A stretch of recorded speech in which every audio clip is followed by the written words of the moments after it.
great storylines once again as we go into the year. I mentioned the draft, and certainly you see some of those new faces, the Caleb Williams, Jaden Daniels, Drake May, and you'll see them in the first few weeks. Those new faces, the Caleb Williams schedule with Jaden Daniels, Drake May, Washington, and you'll see them in the first few weeks. The Caleb Williams schedule with the schedule at least to after the draft. We're also going to see some old faces, some of which are coming back with their teams. We'll finally get to see Aaron Rodgers for a season, hopefully in New York with the Jets. Got Joe Burrow in Cincinnati, but you also have some old faces in new places like Kirk Cousins in Atlanta. You have a great story with the Harbaugh brothers and the return of Jim back to the NFL in that game in Week 12 on ESPN, and you have Sean Payton going back to the Superdome on Amazon. But we also have a number of new elements, and that's one of the real focus areas for us from a scheduling perspective is how do we continue to innovate from a league perspective. That certainly is highlighted. Jeff touched on it with the Week 1 game in Brazil. We're super excited to be on Peacock, building off their historic wildcard game in January. It's also the league's first opening Friday on an opening weekend, I think, since 1970. So that's exciting. We also are continuing to innovate, and you'll see that the Week 1's a little bit different. The last few years, we've had what we call a doubleheader, 2 games in the 4 o'clock window for all markets, so 4 games total. We're actually moving that this year back to Week 15. That doubleheader will be in Week 15, which we think is a great way deeper into the season to really highlight and continue to build the race to the playoffs. Week 1's also going to feature the debut of Tom Brady with Dallas and Cleveland. Obviously one of the greatest players in the game in this new role, but still connected with the NFL. I think our fans are really excited about. We're also going to see some Back to the Future a little bit and one of the elements of the new media extensions we did back a couple years ago. It gave us a lot more flexibility with how we schedule games. One of the way that is coming to life is you'll see a Philadelphia-Dallas game at 4:25 on CBS. I think that's the first time CBS has had that game since they had the NFC package in 1993, so that's exciting. We'll continue to do some side-by-sides on Monday night where we have 2 games at once. We'll have 3 of those with ABC and ESPN, but we'll also, for the first time, have a Monday night where we have a game on ESPN and a game on ESPN+. We got the second year of our Black Friday game on Amazon, this time in Kansas City with a great divisional matchup between the Raiders and the Chiefs. And then we get to Christmas and later in the year, and you heard from Jeff, the news we were able to share yesterday, which we're excited about, adding Netflix as a partner on Christmas Day. And for us and for them with their first really major sports rights deal with the professional league, but also our first deal that's a truly global deal. And we're excited to continue to build Christmas. We've played on Christmas 4 years in a row, continue to make, that tradition of NFL on Christmas an even bigger one, and do so for our fans around the world. And that's building on our continued focus on international as a whole. We'll continue to have 5 games this year, 1 in Brazil, as we mentioned, 3 more in London, and the 4th in Germany. All 4 of those games in Europe will be on NFL Network. And then we'll conclude in Week 18, as we've done for the last few years, with all games listed as we go into the season as TBD, and make those decisions after Week 17 concludes, and make sure we can get that play-in weekend as exciting as we can for our fans, and all the drama as teams are locking up their playoff spots. We'll do that on 6 days' notice as we get to the end of the season there. What I would just leave with before handing to Mike is, it's really an incredible process on this end that's really year-round. It's throughout the year we're thinking, tweaking, starting to talk about the next year's schedule, but then really formally kicks off the day after the regular season ends. It's an incredibly challenging puzzle. You're thinking about competitive equality, how we solve for all our media partners, team elements, travel, how we solve for more windows on more continents as we play more, but most importantly, how do we create the best schedule for our fans? So in my opinion, if there was ever sort of a needle in a haystack type project, this is it.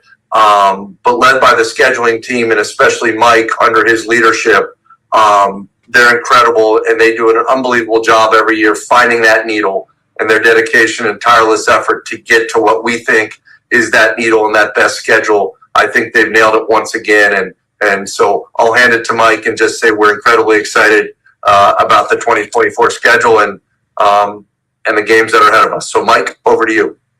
Thanks, Hans. It really is a needle in a haystack problem, and we keep taking needles out, and the haystack is essentially infinite.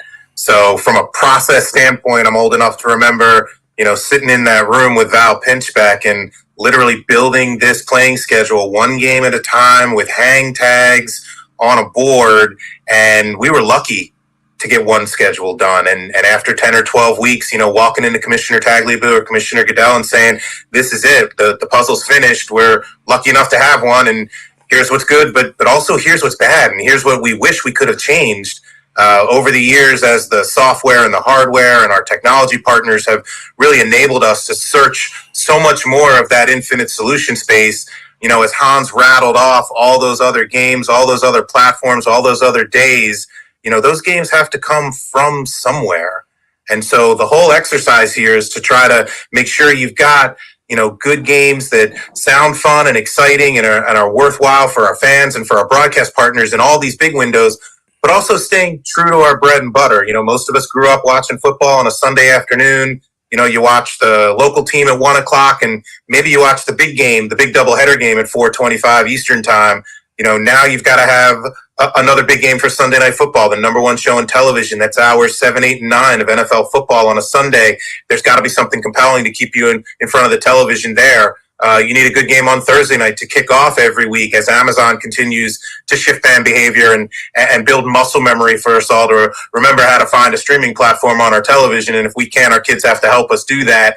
And then you always want to bookend the weekend, with a big Monday Night Football game. And, as Hans mentioned, you've got some simulcasts now where ESPN and ABC together can deliver a viewership number that equates really to some of our holiday windows, whether it's Thanksgiving or Christmas. And you're talking about 25, 28, 30, 35, 40 million people, watching an NFL football game. There's just not that much that gets that many people all in one place all together. So the challenge is daunting. It never gets any easier. Certainly something like playing on a Wednesday was a unique one for us this year. The interesting thing about the Wednesday was, I think you all heard probably from Hans and from me last year at this time, we weren't really thinking about Christmas Wednesday as we were looking to the 2024 schedule. But when you saw the viewership numbers that you saw for Christmas for the triple header last year and the triple header the year before, and I think it's 4 of the last 5 years that we played on Christmas, the fans have spoken. They want the games there, and our broadcast partners want the games there. So the first exercise was, how do you play on a Wednesday? And we started relatively early in the process. If you're going to play Wednesday, you got to play the previous Saturday. That's akin to playing Sunday to Thursday like we do every week of the year. So that Sunday, Saturday, Wednesday sequence was going to be challenging for a couple of teams, 4 teams, and we had to pick the right 4 teams. You had to find 4 teams that all played each other, that everybody had one home and one away, and these were 4 teams that we felt like here in May we could count on to hold down 4 national television windows in December. There's no flexible scheduling coming for Saturday afternoon and Wednesday in week 16 and 17. So 4 teams that all played each other, that were all going to be playoff relevant, that were all going to be healthy, and that could hold down 4 national windows like that by the time we get there in 7 months. So actually those games were selected relatively early in the process. Didn't lock in necessarily on those 4 teams, those 4 games, but how we were going to do it, we locked in on relatively early. Then once we were convinced we could do it, showed the commissioner our plan, then it became, okay, we know we can solve this puzzle. Now let's take it to market and let's figure out, if there's interest from our broadcast partners. And like Hans hinted at, there was a lot of interest. It was a competitive bid, and obviously really excited to see where we go with Netflix here. But yet another challenge to an already, impossible puzzle.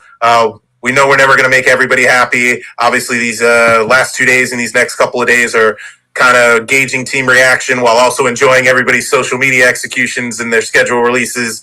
But really proud of the team, really fortunate to be partnered up with some incredible technology partners. Optimal Planning Solutions out of Western Canada has been with us really for almost 20 years now.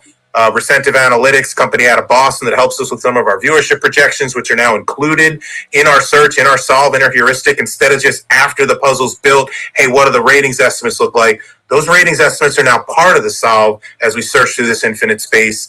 We use a company called Garobi Optimization to help us manage all the possible ways you could search through this space. And of course, AWS, we are incredibly fortunate, mission critical to have as much hardware at our disposal. Like I said, it wasn't that long ago we were sitting in that room where our computer was Val Pinchback. And then as Denny Lewin and Glenn Adamo and Howard Katz took over the process, we went from 3 computers to 6 to 10. And now at our peak, we're up to really almost 4,000 in any given night. That's an awful lot of solution space to cover. And like Han said, I hope we're unearthing the best needle in this haystack, this best grain of sand on the beach, and really happy to have it out to the fans and proud of the work that the team did. We'll take a couple of days to catch our breath, but we'll be right back at it thinking about the 2025 schedule really in no time at all. So that's a little background on the process, and I guess happy to throw it open to questions now, right, Brian? Let's get to questions. As a reminder, please use the raise hand function at the bottom of your screen. And if you can keep your question tight, as we do have a number of people who figured out how to raise their hand, please let us know to whom you are directing your question. Let's begin now with Joe Flint, Wall Street Journal. Hi, my question's up for grabs at jump ball, but one of the things you talked about, both of you, the challenge is, of course, of finding big games for those spots. And one of the things I've noticed over the last few years is that the NFL is embracing and increasing the number of standalone games.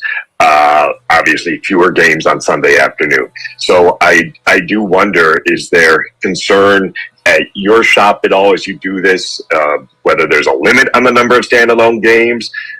Do Fox and CBS and YouTube, who pay a lot of money for their packages, look at all this and say, oh, great, you just took a few more games away from us?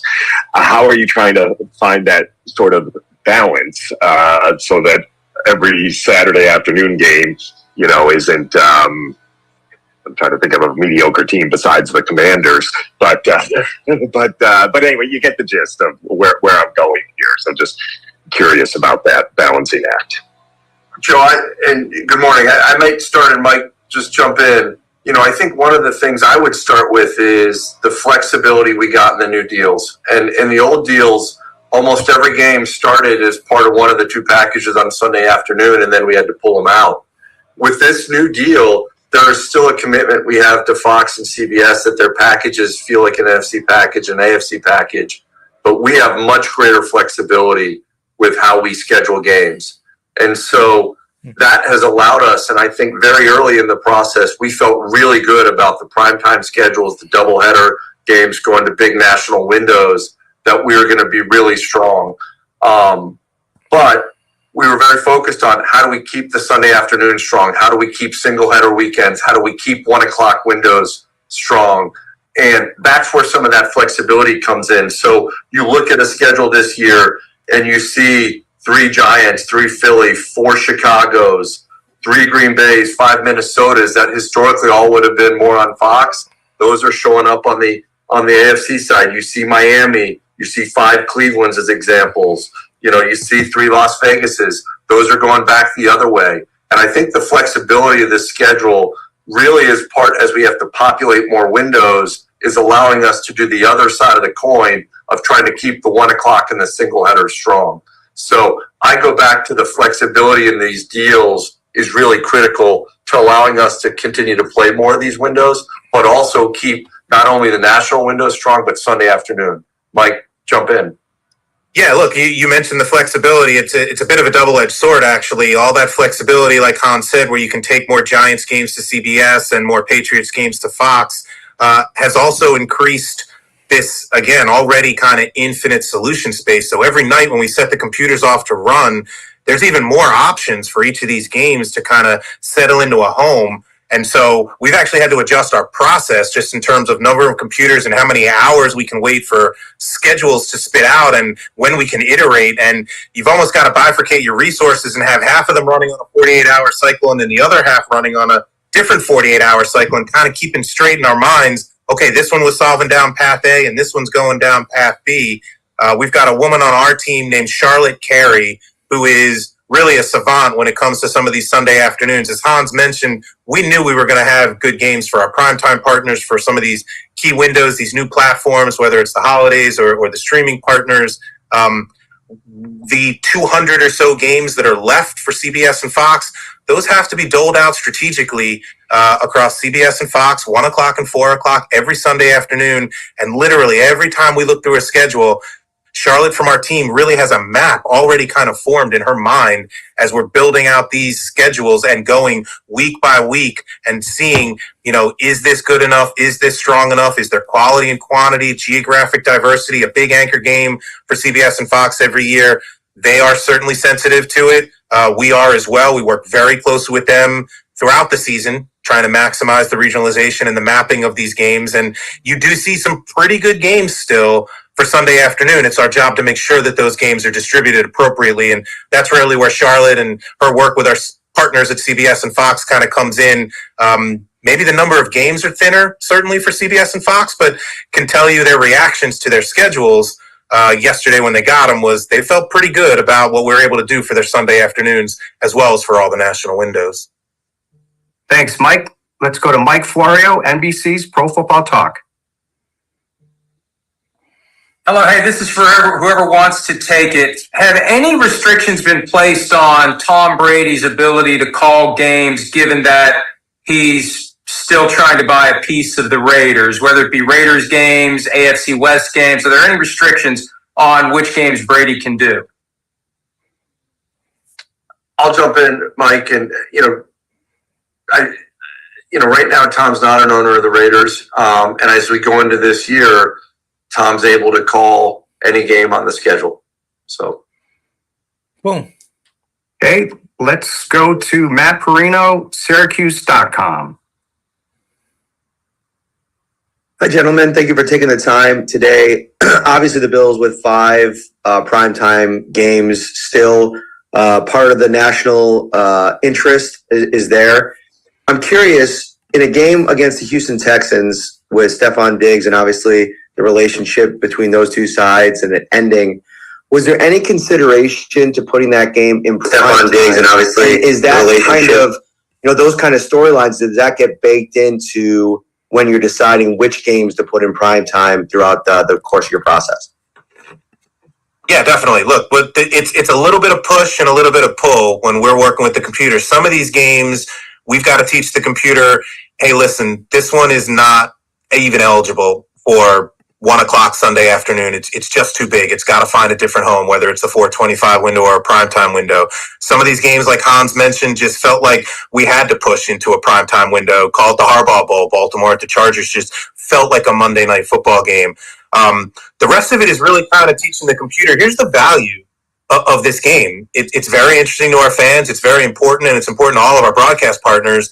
To say right now Buffalo Houston had to be a Sunday night or had to be a Monday night, what we ended up doing with it was really using it for a 1 o'clock window for CBS, where it's going to get an awful lot of exposure. It might go to 60-65% of the country at 1 o'clock in the afternoon. That kind of goes to the previous question of you can't just take all the best games of the year and load them into prime time and whatever's left, populate Sunday afternoon. There's got to be some quality inventory for Sunday afternoon as well. So whether it's a Buffalo-Houston storyline game or an Atlanta-Minnesota Kirk Cousins returns game, games like that also find their way to 1 o'clock. That's not a demotion. That's not a, indictment of that game. It's going to be just as valuable to our partners in that window as it might have been to one of the primetime partners on another week. Let's go to Joe Reedy, AP. Thanks for doing this, guys. Mike, in honor of Peter King, the yearly question, which schedule combination and server spit out the schedule? And also, if anybody else wants to handle it, the next 2 years, Netflix you have one game scheduled. Does that mean multiple network partners on Christmas next year, possibly, because Christmas is on Thursday next year, which is traditionally Amazon, or is it still kind of wait and see? I'll take the Peter King question and then I'll hand that Netflix off to Hans. He did text me actually last night. Felt a little weird for him not to be involved in our process. He had some thoughts, of course. Look, the truth is, as Hans said, with all the flexibility we've gained and all the hardware at our disposal, thanks to our friends at AWS, we're seeing hundreds and hundreds of thousands of of schedules. We can't even honestly put eyes on them all. This particular schedule, it showed up in our database at 4:00 in the morning on Saturday night into Sunday morning, just this last weekend.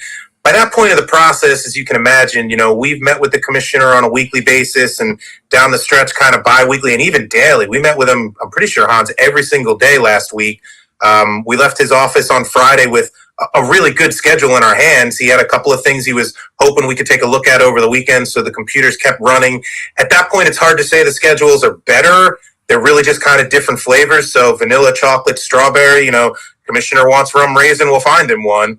This one popped out 4:00, 2:00 in the morning, overnight, Saturday into Sunday. We spent Mother's Day night on Sunday on a Zoom with the team for a few hours, went through a handful. And this was the one that we were ready to bring the commissioner on Monday and eventually got his final approval on. But we're well into the hundreds of thousands. Honestly, always thought that the best thing we could do here would be to make this process really hard down the stretch, how to pick a winner. And I think we did that. We probably had several dozen, any one of which could have been great.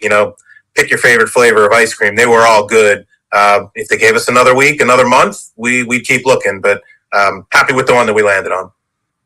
You're making us hungry here. Go ahead, Hans. I might just pick up on that before we get to the Christmas question. Just, Mike hit on this last weekend, and, this is the end of a 4-month process where we're into it.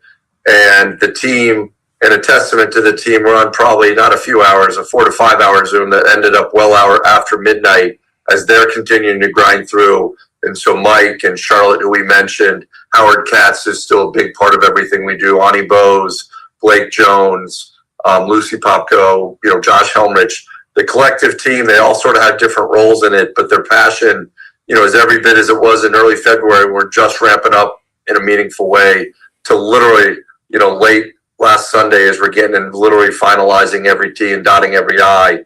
It's pretty awesome.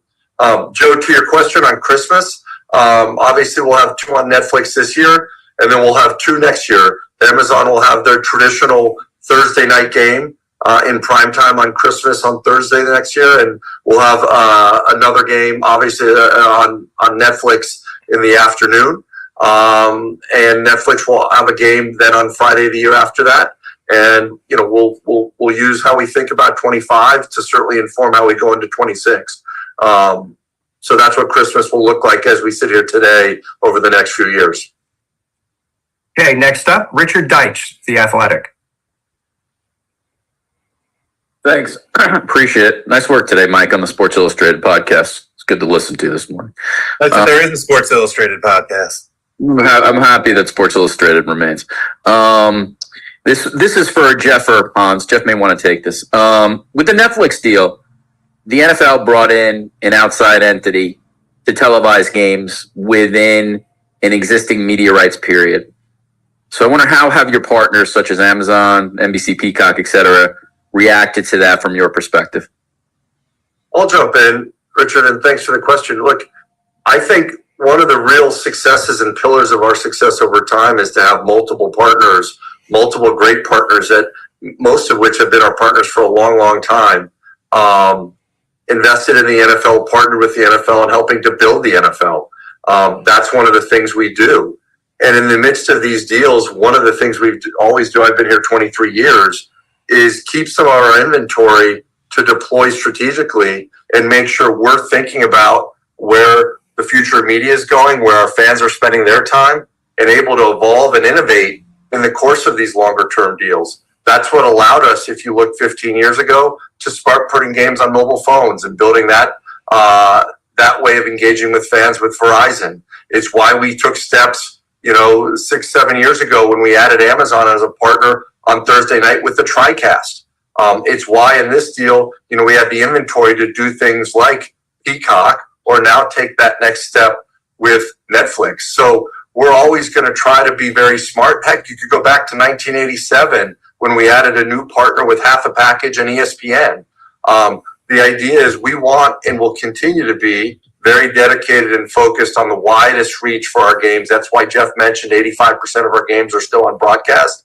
but we're going to continue to also layer on top of that to be on the screens and the platforms where they're spending their time. So whether that's every Sunday night on Peacock or Paramount Plus for CBS or Sunday Ticket with YouTube, we're also going to go onto those other big platforms where they're spending their time. And Netflix is a great addition as a partner. It's a global opportunity for us where I think we'll speak to fans in a unique way.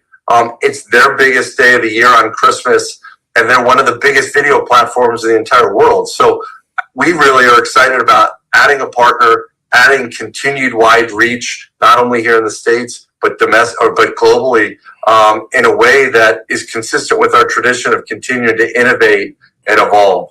And, our partners, I think, they'll all think about it and look about it through their own perspective. But I think we've been very upfront with them. Many of them were part of the Christmas process, in that they were excited about continuing to build that. But they know we're going to continue to work and make sure we deliver great schedules to them and have, a great partnership with each of them, but also add our partners where we think it makes sense. And hopefully if we're building popularity of football, we're building interest in football, we're building viewership, that accrues to all our partners' benefit over time.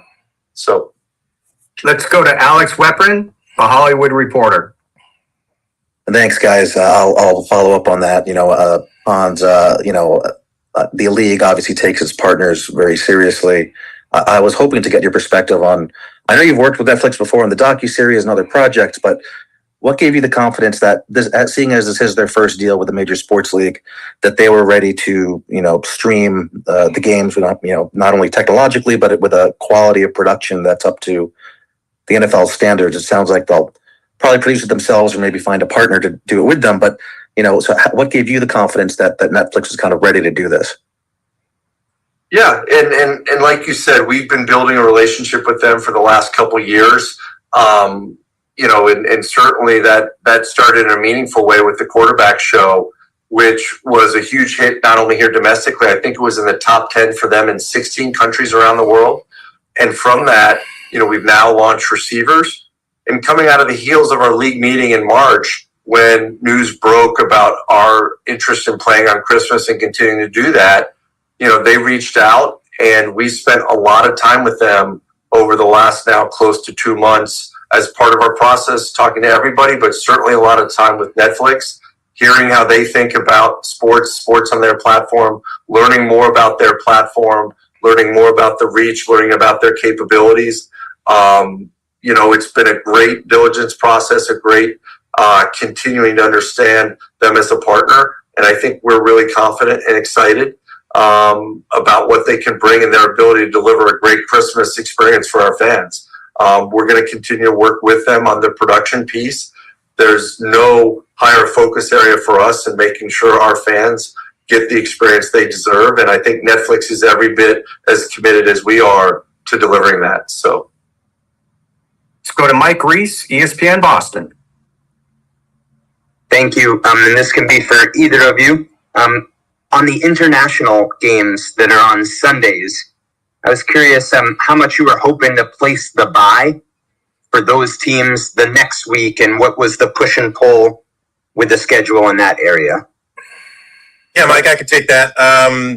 When we first started doing these international games, almost 20 years ago now, they were, obviously outside the norm. They were challenges for us all. And the bye coming back just kind of seemed like a must-have. It was really only after a couple of years where our team started to realize that, if you're playing in the afternoon in Europe, you're playing in the morning over here in the States, quite often you're getting back to your airport, you're getting back to your facility, maybe even earlier than if you were playing, for an East Coast team, a game on the West Coast. They're back in their buildings from a London game earlier than they'd be back in their building from a game in Seattle. So our club started kind of coming to us with, if you're going to have a London game in week 4, week 5 is a little too early for us to volunteer for our bye. Why don't we just take a home game, kind of stay in our routine, and see if our bye can't slide later in the season? So I would say the majority of our clubs now are starting to look at these international games as truly routine. They used to go over for the whole week.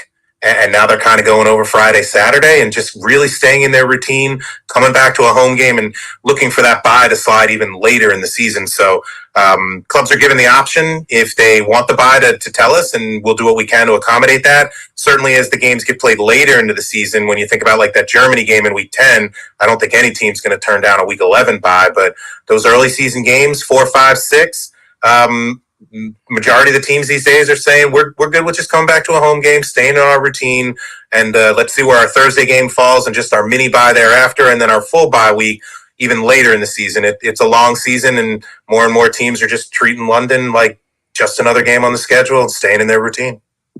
Let's keep our questions tight. Let's go to Jonathan Alexander, Houston Chronicle. Hey, thanks for doing this. The Houston Texans didn't have any primetime games last year, and they have 4 and 6 nationally televised games. I'm curious, what does that say about the way the league views the Texans' appeal this year? Yeah, I think, from a scheduling perspective, teams play their way into prime. They play their way into bigger windows. We saw that last year with the Lions, right? As another sort of team coming on the heels of what they had with Hard Knocks. They had a great season, end of the season 2 years ago, went into Green Bay in week 18, having already been eliminated from the playoffs and knocked them out. So, we put them on kickoff last year and they went all the way, to the NFC Championship game with a great story throughout. So as a team like the Texans, the teams really determine how much they're in prime time by the seasons they have. And they had a great year with a great, exciting young quarterback, got to the divisional round of the playoffs, and there's a ton of excitement around the Texans. We're going to see them early with the Hall of Fame game, starting in the preseason. But it's really a testament to the Texans and the season they had and everything they did on the field last year. Brian Costello, New York Post. Hi guys, just Jets related here. 6 primetime games in the first 11 weeks. From what I've seen from Elias, that's unprecedented. Just kind of how did that fall? And also the first 3 games within 10 days, 2 short weeks. Did you have any worries when you saw that in terms of competitive balance? Thank you. Yeah. Look, the answer to your question to both is yes. That's an awful lot of primetime games early in the season, but obviously feel like, Jets kind of owe us one. When we had this conversation a year ago, we were all of us, all in on the Jets. And for that guy to last 4 plays was disheartening for many of us. Feel like we could run it back, and certainly our broadcast partners, when they came to us early in the process talking about what storylines they want to focus on early in the season, obviously Aaron Rodgers' return was a key one for everybody. So everybody was kind of looking for an early season Aaron Rodgers opportunity. And the Jets were feisty last year, right? They were playoff relevant through Thanksgiving, even without Aaron. So if he's healthy, team probably only got better through the draft and free agency. Yeah, there's no question counting on them. Hopefully he stays healthy and hopefully they're relevant. That is a lot of prime early in the season, and it may not even be the end of it. You think about their stretch down the back end. I think they play the Rams, Seattle, Miami, and maybe Buffalo down the stretch like that. There's certainly an opportunity for even more of those games to find their way in the national television if they're relevant. As far as the Monday, Sunday, Thursday to start the season, it was something we looked at a lot, and we worked really closely with our senior football operations executive, Dawn Aponte, who is part of the scheduling team and puts eyes on every single schedule. Honestly, we looked at schedules where we did it the other way, where once you settled on Jets San Fran on the road for that Monday night game, and then we kind of liked that Jets Patriots Thursday night game kind of right in the middle. Week 2 with the big opener for Amazon with Miami Buff, wanted to try to get that Dallas Giants game in early. First time Dallas has played a short week Thursday on the road early in the season like this, knowing they always have that home Thanksgiving game. We all like Jets Patriots in that week, in week 3 there for Amazon. We saw schedules where the Jets on the road at San Francisco Monday night of week 1, and then a home game, and then play that Thursday game on the road at New England. If that home game were, Seattle, and then that Thursday game were on the road, it's still 3 games in 10 days. Is that better? Is that more fair? You think about not only where you play, but who you play. And they happen to run into, I think it's Tennessee and New England and Denver, 3 teams that did not make the playoffs last year. Obviously, the 3 games in 10 days is a challenge, but didn't feel like the, gauntlet of, three teams that made deep playoff runs last year or anything like that, that might have given us a little bit more pause. But this 3 games in 10 days is real. It's happening to a handful of teams this year. I think it happens to maybe 6 teams, so the Jets aren't isolated. And as we mentioned, that Sunday, Saturday, Wednesday sequence, again, 3 games in 10 days for the 4 teams on Christmas. So certainly something we've looked at, but wasn't something that we thought was a disqualifier.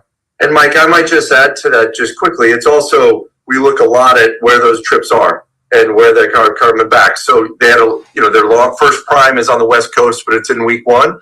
But they also come back from London, like Mike said, and they're playing on a Monday night at home. A little extra time there. And the road trips across these primes are all pretty short. You have Pittsburgh, you have an Indy, and Indy goes into a bye. So it's also when you play them, where you play them, geographically, travel, all those other factors are key as we look at that and making sure it's a schedule that we feel is competitive and fair to the team going in. So Go to Brooke Pryor, ESPN Pittsburgh.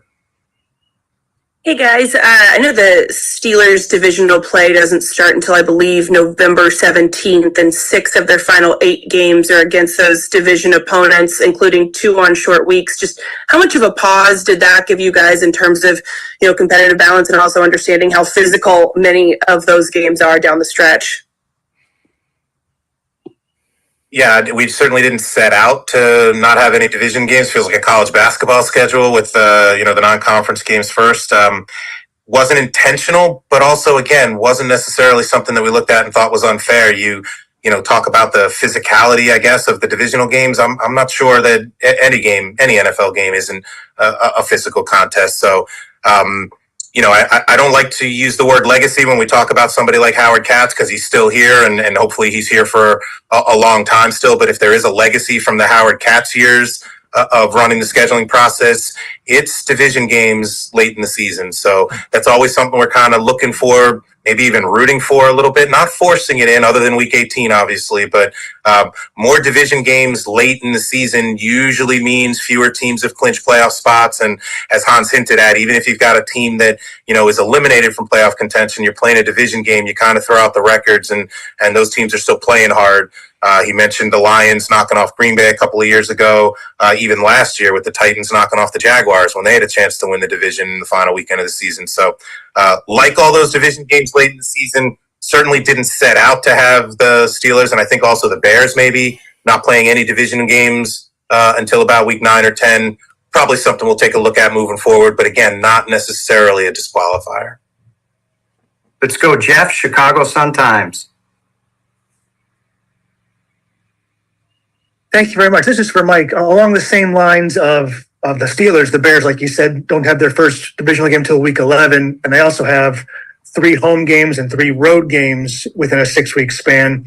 Are those just quirks of the schedule? Like, how do you explain such interesting developments like those? Yeah, I mean, I'll take the 3-game road trip first. We talk about 3-game road trips as though it's the worst thing you could do to a team, and I'm not really sure that that's true, right? You play 2-game road trips all the time, and nobody says anything about them. So you're talking about a 3rd game in a 3-week sequence that happens to be on the road.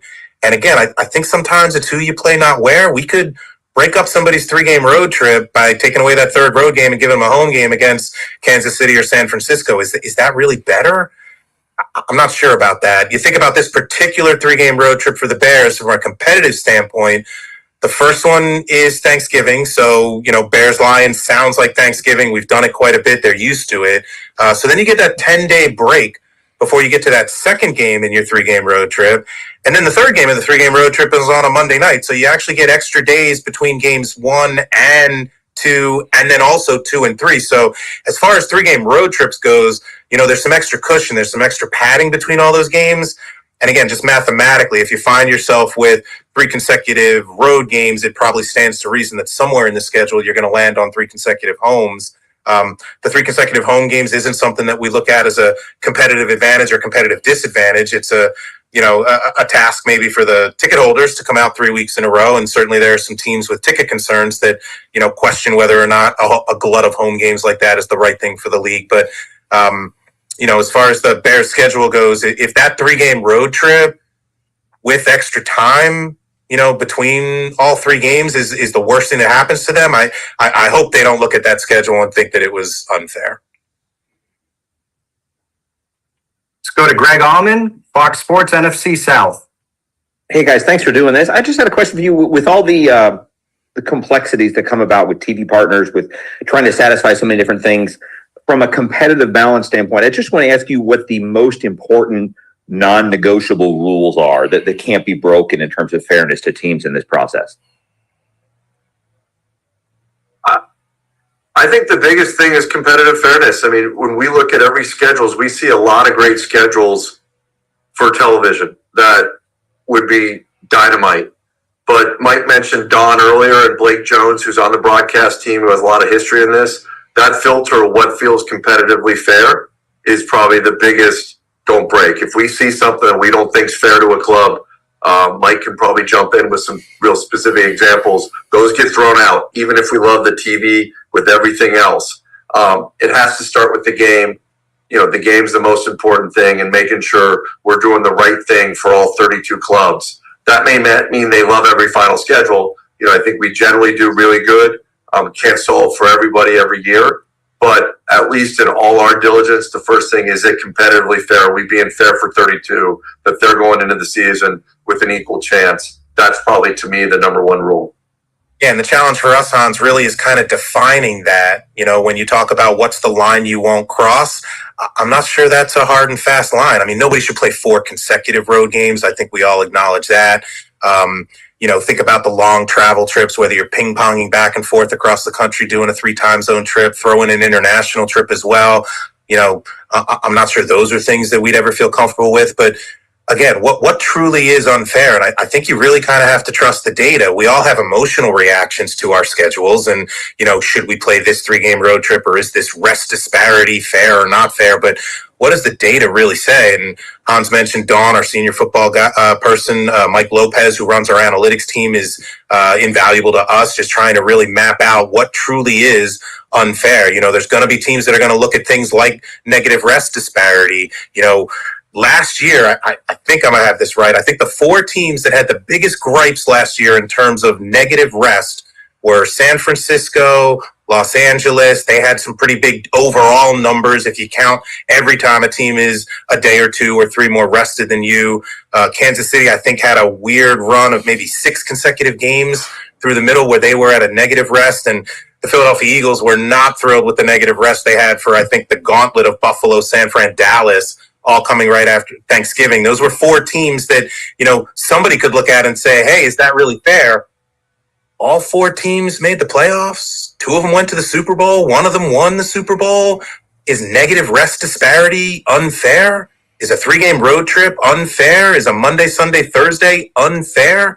I know there's an emotional reaction, but I think we've got to rely on the data. Mike Lopez and his team working with the competition committee, obviously front of mind for the commissioner, to make sure that, we are solving for the things that truly are unfair, and maybe not spending too much time worrying about the things that maybe we shouldn't be.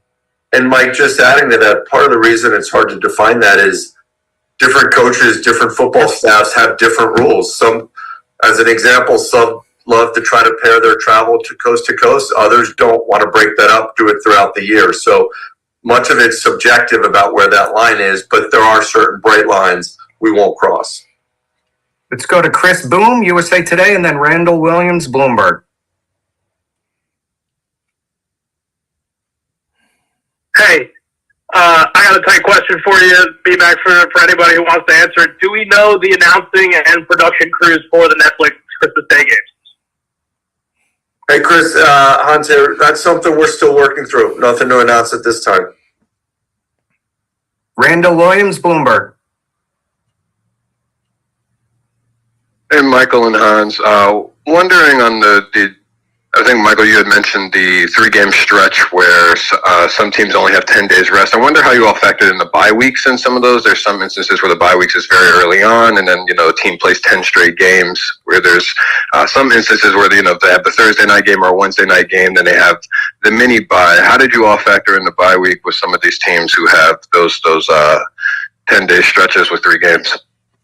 Yeah, the bye week kind of look at as almost like a blank Scrabble tile as you're trying to lay out this big puzzle, and you can use it to solve a lot of problems. You can use it to cover a stadium conflict. You could use it to kind of break up a 3-game road trip. Again, what's the harm? What's the pain in a 3-game road trip? Is it competitive for the team on the field? Is it, asking the fans to go 3 straight weeks without, a game in their building? We might look at a stretch of away, bye, away, and competitively it feels better than away, away, away. But from a fan standpoint, that's still a month between home games where the season ticket members are having a chance to see their team. So constantly trying to wrestle with what's the right use of the bye. Maybe not in any one given season. You could say this is exactly where the bye belongs, but thinking about the bye over time. Don't want to ever hit somebody with the earliest bye too many years in a row. And now we're getting to a point, I think, where you have to start thinking about the latest possible bye too many years in a row. Maybe the best thing that could have happened to us was the first time we expanded the season out to 18 weeks, the week 14 byes became a thing for the first time, except for the years when we had an odd number of teams. Tampa Bay Buccaneers and Tom Brady had a week 14 bye. If I remember correctly, I feel like they were kind of reeling heading into that bye. They were maybe 6-6, had just gotten beat by Kansas City or Cincinnati or something like that. The bye fell at just the right time for that team. Ran off the last 4 regular season wins and 4 postseason wins and got a ring. So hard to say that a week 14 bye is unfair. Hard to say that a week 5 bye is unfair. But constantly monitoring where that bye falls relative to your overall schedule, where it falls relative to your Thursday game and your mini bye. You don't want those 2 things too close or both too early or both too late. And as we hinted at, you've got a handful of teams now that are playing multiple short weeks. So they've got 2 mini byes and a regular bye. Can we ensure that those are well spread out throughout the season so that there are multiple rest periods for the teams with those kind of challenges? Mike Kliss, Denver. Yes, guys, I was wondering about the thought process of Russell Wilson coming back to Denver. It seemed like it was on your minds and that it's the earliest home game it could possibly be, but it also was not a primetime game. And I was wondering if that's because there's uncertainty whether he'll be the quarterback. Yeah, look, I think a couple of years ago, right, Mike, is when we had Russell go back to Seattle. And I think that was the opening Monday game. I think it was ESPN and a biggest Monday night game on week 1 since the year 2000. So there's something in that. We saw ultimately the Brady return to New England. There's something about those reunions that we really like. And as we're creating the schedule, we're looking for those storylines. I mentioned earlier in the opening, the Sean Payton back to New Orleans. We loved hitting that on the Thursday night schedule. So if we can have a schedule that comes together, we love games that feature that, but we're not going to solve for it. And so, yes, the Kirk Cousins game back in Minnesota is a similar one to Russell. It's not going to a national window. We still think that's a great story. Still think it's a great opportunity for a partner to really make a fun storyline there with a lot of interest. And if it hits the right schedule, we love it, but it's not something we actually force in and solve for. Let's go to Rod Tourneau, Philly.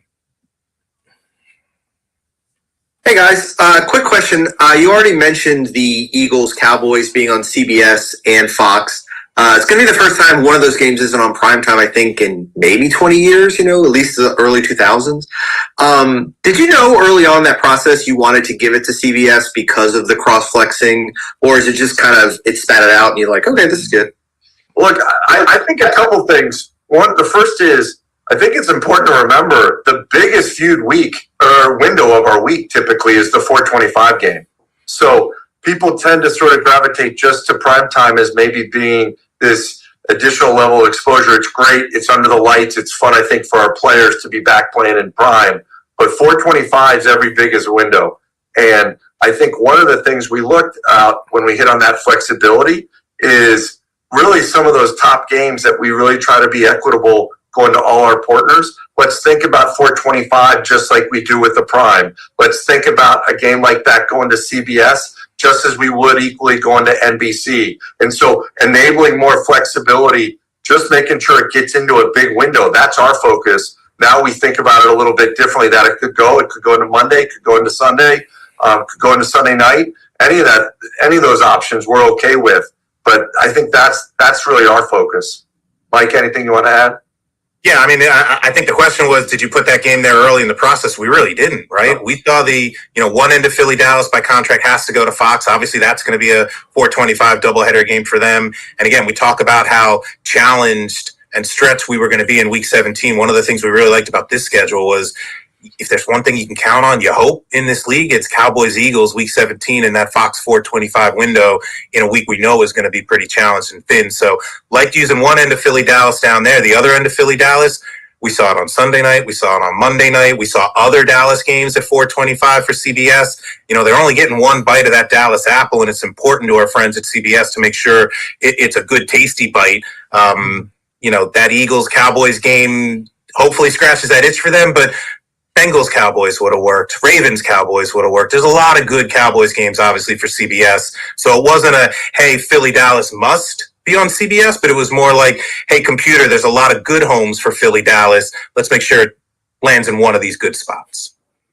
Let's go David Rumsey, Front Office Sports.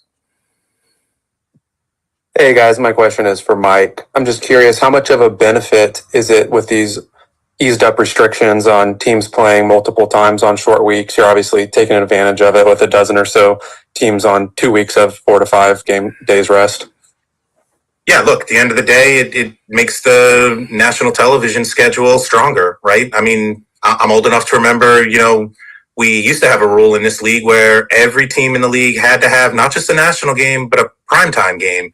And so every team in the league, regardless of the previous year's record, had to be somewhere on our primetime schedule. As you can imagine, when we negotiated our deals with our partners, there was always some pause to that. There's always a Houston, like we said, where last year at this time, we didn't see them coming at all and didn't put them in a primetime window at all, and they probably deserved one. But who knew, right? They were 3 or 4 years coming off of 3 or 4 wins. So we've gotten away from the everybody must be in primetime. And now if you think about, partners like NBC and ESPN, the strength of their package is the really top tier teams multiple times in a year. That was something that wasn't available to Amazon up until a couple of years ago. I'm not sure we're going to be consistently at 5 or 6 teams twice each on Amazon. That might be a bridge too far year after year, but for this year's especially, felt like we were able to deliver a really, really strong, probably the strongest ever Thursday night football schedule top to bottom. And that comes with, multiple teams playing multiple times. Yes, it's a challenge for the short weeks, but again, hopefully we spread out the short weeks and the bye, and, teams can take advantage of those downtimes, those rest times to stay healthy and overcome the challenges. Okay, we'll go with a couple more. Dade Hayes, Deadline. Hey, thanks, guys. Hans, quick question for you on Netflix. You talked about the diligence and the extensive discussions you had with them. Anything on the innovation front that you could tease or that you're looking forward to? When you did your deals with YouTube and Amazon, there was a lot of interesting stuff with multi-view, with the X-ray stats, a bunch of stuff that makes those experiences kind of unique. Can we expect something similar with Netflix? Sure, yeah. And I think a few things there. One is, there's been a few questions on the production. I think one of the things that was really important in that process is hearing their alignment and their focus and commitment on the production. And so while we may not have a partner locked in now, I think the vision they share to deliver sort of a first-class experience for our fans was one that we really aligned with them on. It was something very early on that we heard from them that gave us a lot of comfort in that. I think as we think about Netflix, we talked a lot. We thought about some different times on Christmas Day when we may want to kick those games. One of the innovation is getting back to that global piece where we really looked at it. We heard from them. They're thinking about an audience, not just about how they're going to have a huge audience here, but how they're going to deliver that huge global audience, and getting to a 1:00 kick time for their earlier game and being able to hit 6 o'clock in a lot of parts of Europe and otherwise, which is a huge market for them. And thinking about that global mentality in sort of a front-facing way was really interesting to us. I think you'll see them do more about languages and delivering for that global audience in a meaningful way. But I think the core of it, and certainly we'll continue to think about how we innovate with them, but the core of it was getting a great production and experience, and then thinking about that global piece as our first game is really the first major sports right of any kind to be part of a global offering. How do we really nail that for fans everywhere? Let's go to Ben Volin, Boston Globe. Hey guys, just curious, how hard was it keeping all the broadcast partners happy with the Chiefs? And did you guys have to consider Taylor Swift's fall schedule when coming up with the schedule? We certainly considered the tour dates that hit NFL stadiums. I think she's in Miami and maybe New Orleans. Indy. Yep. We certainly considered those. One thing we didn't consider, I saw a lot of conspiracy theorists talking about Kansas City at Buffalo, middle of the season, right when Taylor's playing Toronto. That one definitely did not hit our radar screen. But as far as doling out the Chiefs games go, look, they're Cowboys level assets right now. And so knowing that everybody's going to get, a certain number of them, being able, like we talked about earlier, being able to pull 2 Kansas City games kind of out of the mix, put them in a TBD, black box kind of holding spot for the Saturday, Wednesday round robin at the end. We wanted to make sure that we still felt like we could deliver quality Kansas City inventory to NBC. They get 3 of them. That's why you see something like a Baltimore on kickoff. To ESPN, they get a couple of them. They get a division winner in Tampa Bay coming. They go twice to Arrowhead, which is obviously such an incredible experience and venue for our games. Amazon's getting one, and they really were hoping to see that deployed on Black Friday as they try to, continue to build that out. Hans mentioned Fox getting Kansas City, San Francisco. For Fox only getting one Kansas City, getting maybe the best Kansas City, arguably, kind of scratches that itch for them. And then that still leaves behind, 8 Kansas Cities for CBS. For Nance and Roma, I'm not sure they're going to do all 8, but 3.5 of them find themselves in a 425 doubleheader window. Like Hans said, most viewed window that we have most weekends. So, was it perfect? Was everybody, over the moon? Maybe not. Maybe Fox was, but it's a narrow needle to the thread. And it was one of the things we really kind of attacked early in the process to make sure if we were going to include Kansas City in the Christmas round robin, that there was going to be enough quality and depth for all the other partners for the rest of the season. Let's go 2 more. Mark Mask, Washington Post. As you mentioned, the global audience that you get with Netflix, when you take that into consideration, plus the audience trend and the audience numbers you've gotten with some of your other streaming games, how do you project you will do with the Christmas games compared to how you would have done, say, on a different carrier, over the air or cable? Look, you look at those audiences we built last year. I think the 3 Christmas Day triple header games averaged over 28 million. From an audience perspective, they were all top 10 regular season viewed games.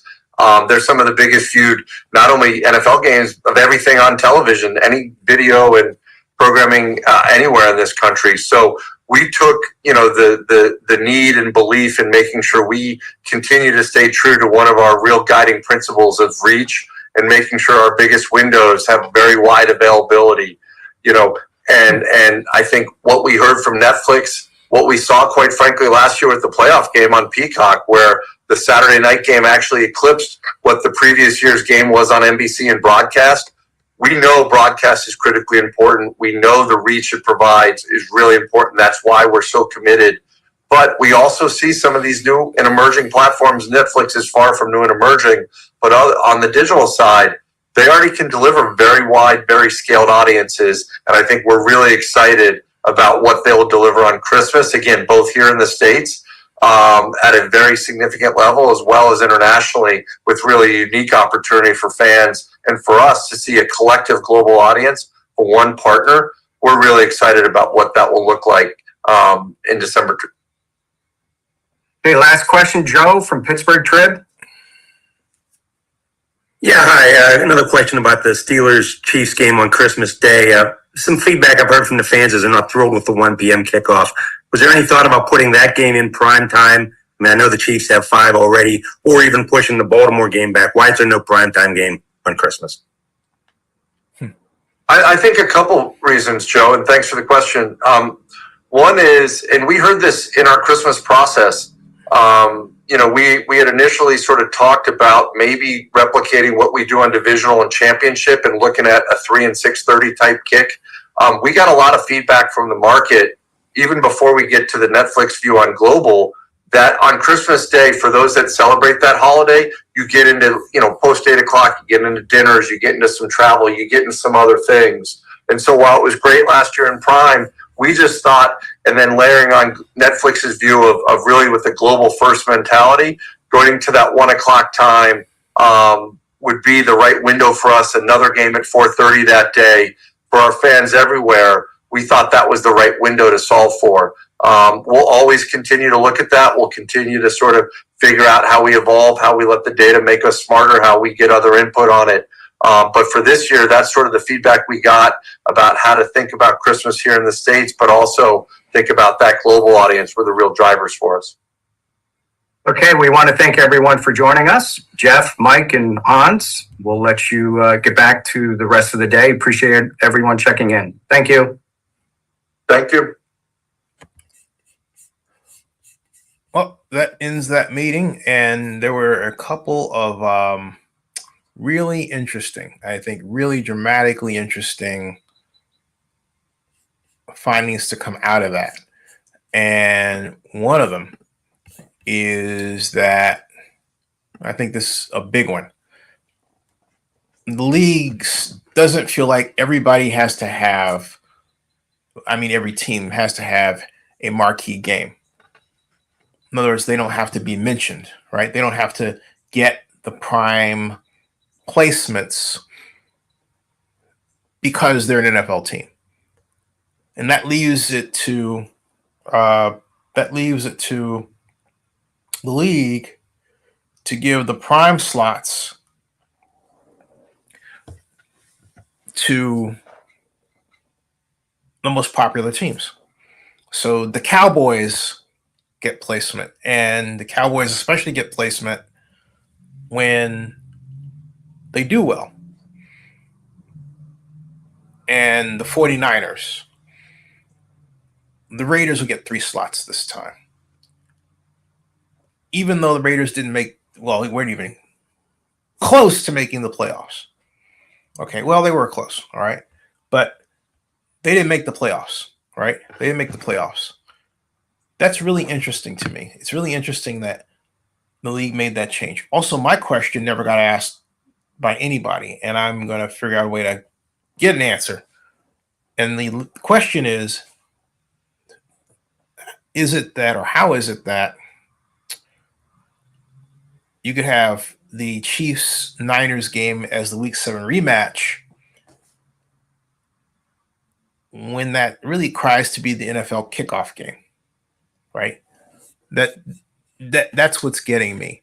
The last time there was the NFL kickoff game, that was the Super Bowl rematch. That was 2016. That pitted the Broncos versus the Carolina Panthers, and the Broncos won the rematch. They also won Super Bowl 50. I was there. So, but you consider everything. The simple fact of the matter is that the league's done an outstanding job of putting together all these variables and considerations and coming up with a schedule that makes, I guess it's best to say, maybe it doesn't make everybody happy, but it makes the right people happy. It makes their partners happy. It makes the fans happy, the larger number of fans, and so on. And hey, that's pretty good. All right, that's pretty good. And apparently, this is the fastest schedule release they've ever issued, in history. Okay, so not bad at all. So anyway, I think,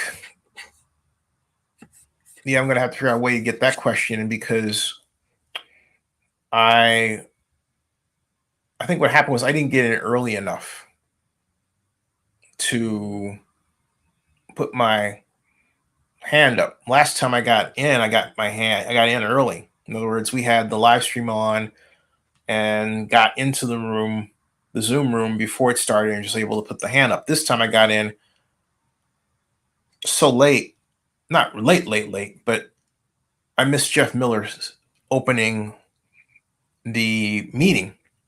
That's not on the video, which means I missed everybody putting their hand up. And if the NFL has a system where they take these things in order, then you get pushed back. I'm assuming. I don't know.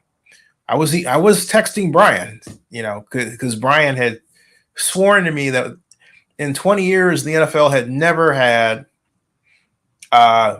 This is what he wrote. The NFL never had a single rematch game. And I said, and I knew that was not true.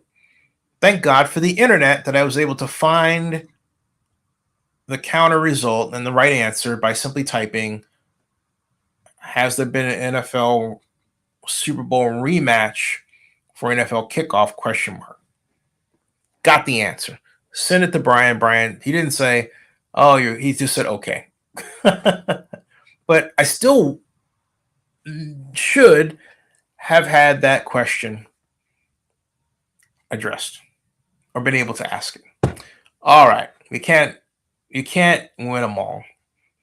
But the real win is being able to be in and present the event to you and have us chew on what we just heard and talk about it with other people, because there are 4 of you watching in the middle of the day. But I got things to do. This is now 12:21, excuse me. We started at 11:10. So it's been an hour. All right. Thanks, everybody. I'll see you. More on this later.